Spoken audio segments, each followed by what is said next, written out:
এই আমার জুতোগুলো ভালো করে পরিষ্কার করে দাও তো। স্যার দিচ্ছি স্যার।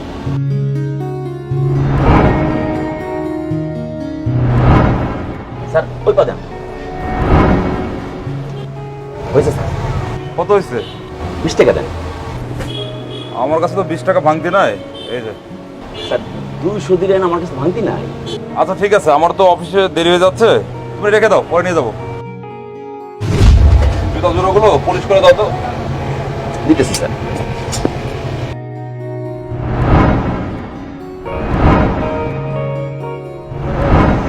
স্যার হয়েছে স্যার।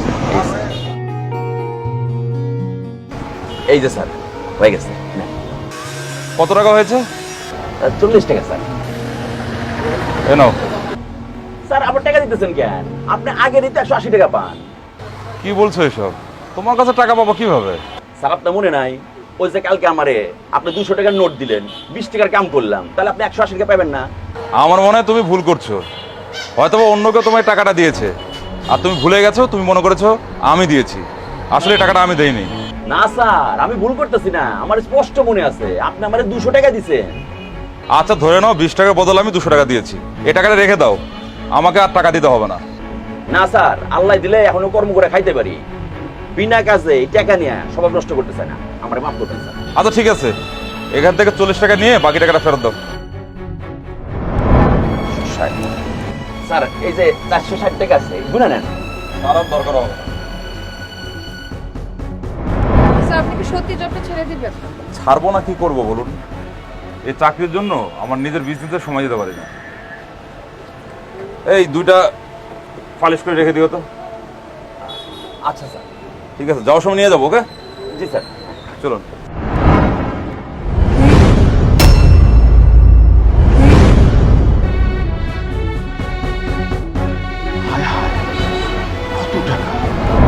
আচ্ছা জুতা পলিশ হয়েছে? জি স্যার হয়েছে। দিয়ে দাও। দিচ্ছি স্যার। এই যে স্যার। কত টাকা? 40 টাকা স্যার। এই নাও, রেখে দাও। আচ্ছা স্যার। স্যার স্যার এই যে এই টাকাটা স্যার, এই যে এটা কিসের টাকা? স্যার আপনি আমাদের দুটো ব্যাগ দিলেন না, একটা বাক্সের মধ্যে এক জোড়া জুতাই ছিল আর একটা বাক্সের মধ্যে টাকা ছিল স্যার। কি বলছো এসব তুমি?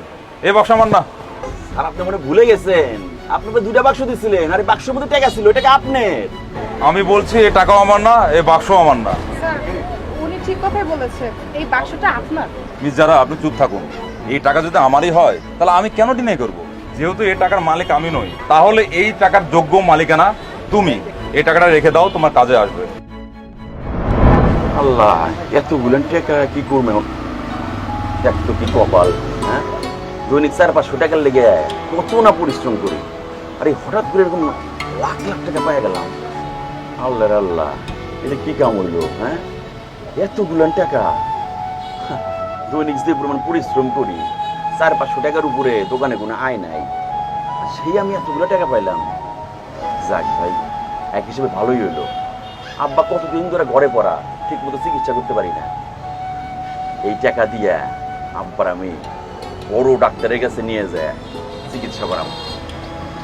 যাক বাবা, এই লোকটার উসিলায় এতগুলো টাকা পাইলাম। আল্লাহ যেন এই লোকটারে অনেক ভালো রাখে, আমার বাপটারও যেন সুস্থ রাখে। আল্লাহ বর্ষা।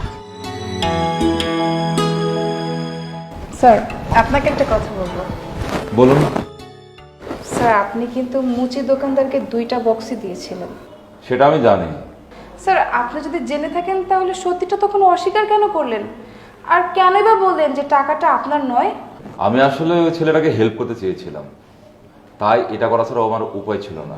ওই ছেলেটাকে আমি চিনি, কলেজে পড়ালেখা করে, আমাদের পাশের বস্তিতে বাবা মার সাথে থাকে।